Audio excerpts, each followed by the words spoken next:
The games we play open us into a new world. They can provide us with escapism, challenges that we would never face in our day-to-day life, situations and characters that we can never hope to be. As such, this is a sort of, not a comprehensive list, more of a games that are currently on my kind of playlist, for want of a better word, and the reasons behind why I play them.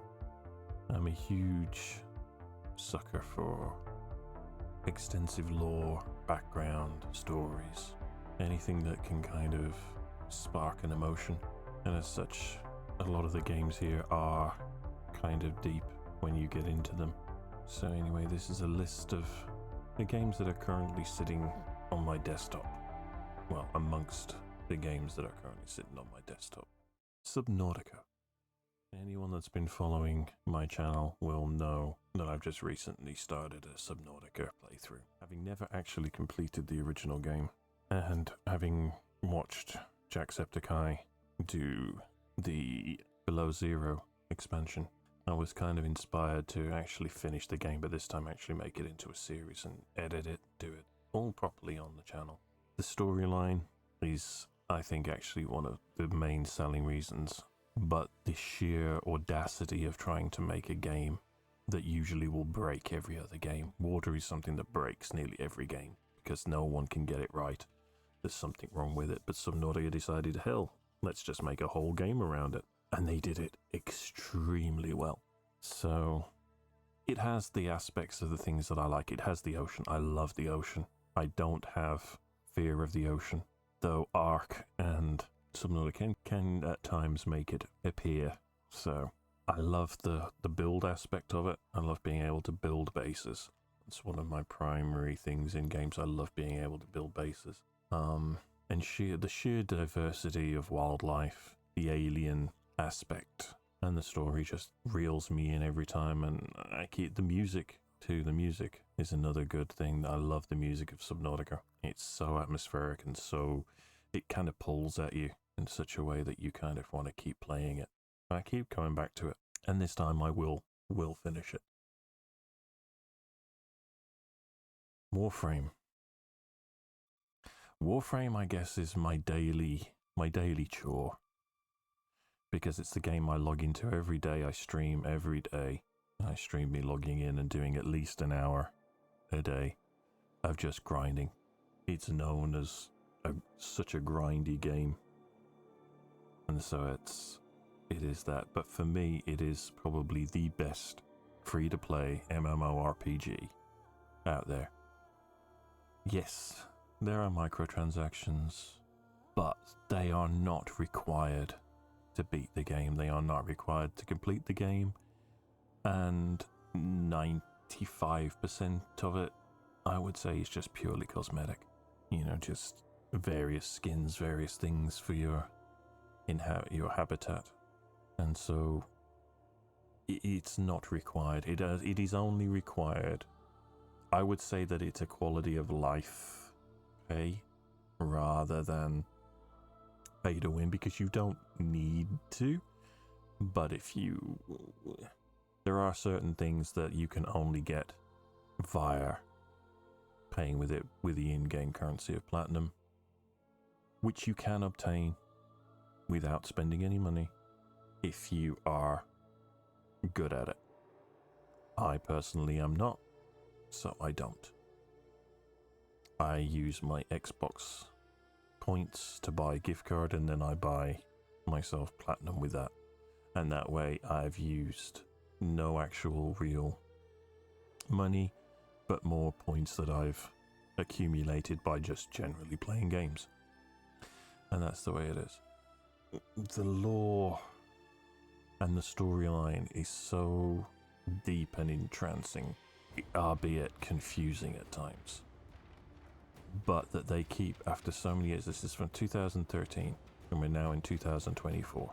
It's celebrating its 11th anniversary this month, and they're still adding content on a basis that I have never seen any other game add content. I know a lot of people can find the game very repetitive, and doing the same missions, grinding the same missions over and over again does does get repetitive. The wait time for crafting items can seem like an absolute drag, but honestly, playing through the story missions and watching the cutscenes and all the fantastic music and everything that's come with it, and then you remember this is free to play. Anyone can just go on Steam, go on their Xbox, go on their PS, and just download it and play it for free. It's monumental, in my opinion, on how much they've put into the game. And I've been playing it since 2018, and recently clearing through my channel's archive of Twitch streams, I reordered and did thumbnails and everything for all of my past Warframe ones, which go back to my very first time playing it, and how much it has changed since then. And I can't imagine what it was like when they first did it back in 2013. So, and I feel this is a game that will just keep on going for many years to come. And if you like looter shooters that have a very deep lore background that you can kind of really just fall down a rabbit hole in, then I highly recommend trying it. It's not for everybody, but it's free, so what have you got to lose? Red Dead Online. I started playing Red Dead when it was on Game Pass, and I'd recently returned to the UK from Germany, and me and a bunch of other people got together for hijinks, shenanigans, and just basic chaotic madness involving a lot of rope, dynamite, horses, trains, carts.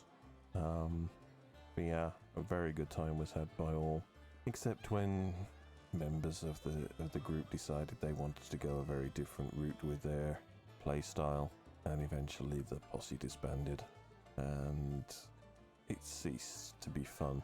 It still remains as part of my stable little games that I dip into every now and again.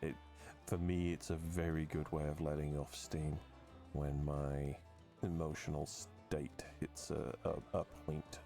I'll go in and do terrible things. Does that make me a bad person? Am I going to hell? Or am I already there? Anyway, it's a beautiful game.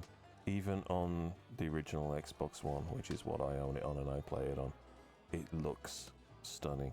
The horse animations are to die for. They are so realistic. To me, it's just one of its big selling points. The sheer scale of the map, the fluidity of the movement and the locomotion, and the combat, the hand-to-hand combat system alone is amazing. And as the footage that is running in the background will show, the interactions when you are drunk are just so funny, and it just works so well. And as I say, I've had so much fun playing this, and I kind of wish I could have that again with it, but I only play it solo now. So I only play for a short time and just waddle around and take in the scenery and just how beautiful it is. Because I mean, I always wanted to be a cowboy when I was a kid, and so I get to live out a fantasy doing this. So yeah, that's Red Dead, and that's the reasons why I play Red Dead. One day I may do a full playthrough of the story, because I've never completed the story either. So that might come in the future. Ark Survival Evolved. Now, technically this is not on my playlist anymore. But I can't do a video of this like this without mentioning Ark. Ark is probably one of the most fundamental, game-changing games for me for quite a long time. Ark will always have a very special place, as it came to me at a time probably when I needed it the most. But not only that, it also brought me my brother from another mother, Dead Jester, who I got to know over the last couple of years. And he knows if I call you brother, he's earned the title. So what is Ark? Ark is a survival game, a farming game, a building game. It's a way of life.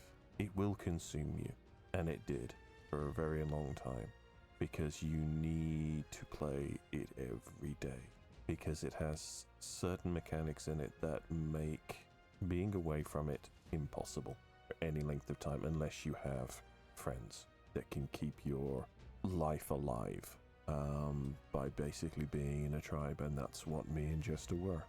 We could afford to have days off where we knew the other person would take care of our stuff, and it teaches you loss.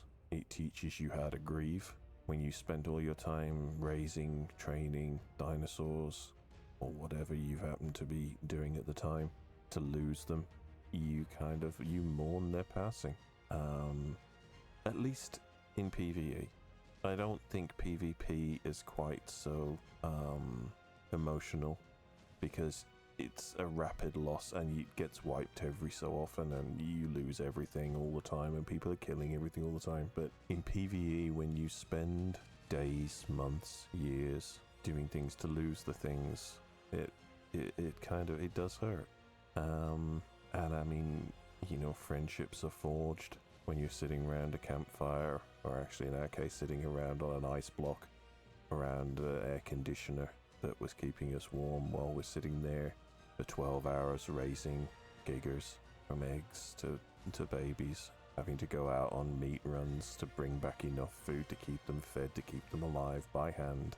It was crazy. We did everything on official server to a point, and then we moved to an unofficial server, and then finally we moved from Xbox to PC and played it on PC with mods, and even that opened it up even further.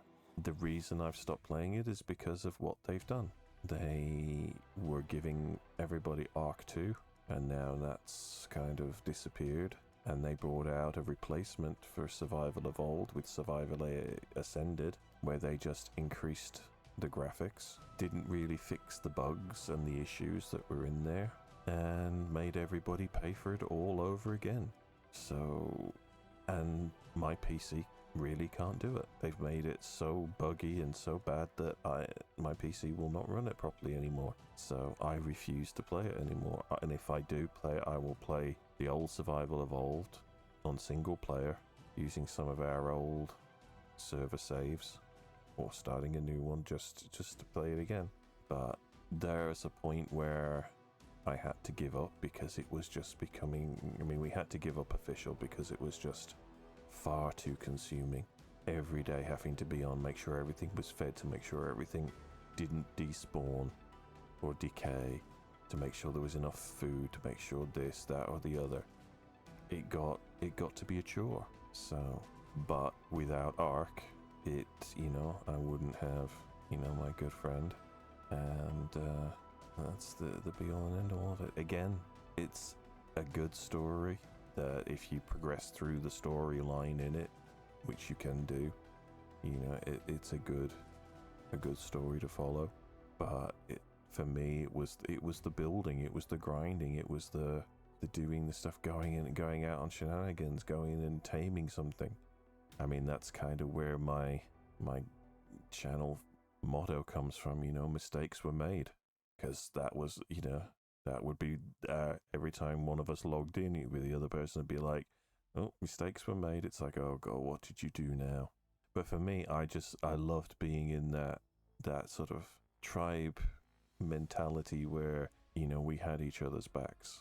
I don't trust people easily. I don't game with people easily. I don't play with people very well. But it worked. And I mean, we would leave each other gifts. Like, I'd leave him tames above his bed so that when he woke up, that would be the first thing he sees. It's just the kind of person I was. And I enjoyed being able to do that kind of thing. And not many games, or not many multiplayer games, have that aspect. I mean, so Arc was a bit unique, and it gave us a purpose. But I couldn't do a video without mentioning Arc and putting in a little bit of footage. Before I go, there are two other games that I would like to make a quick mention of. One is Oxygen Not Included, a very very deep colony simulator that gets immensely frustrating, but it's still very good fun. And the other one is Raft, the survival where you are just left on a raft in the middle of the ocean and you have to survive. I don't think I ever streamed Oxygen Not Included, but Raft can be found on my channel. If any of these games you'd be interested to see making a comeback and be a series, then please let me know in the comments below. And I thank you for watching, and I hope you've enjoyed this video. Please give it a like, share, comment, subscribe, all that good stuff, and I'll catch you all in the next video.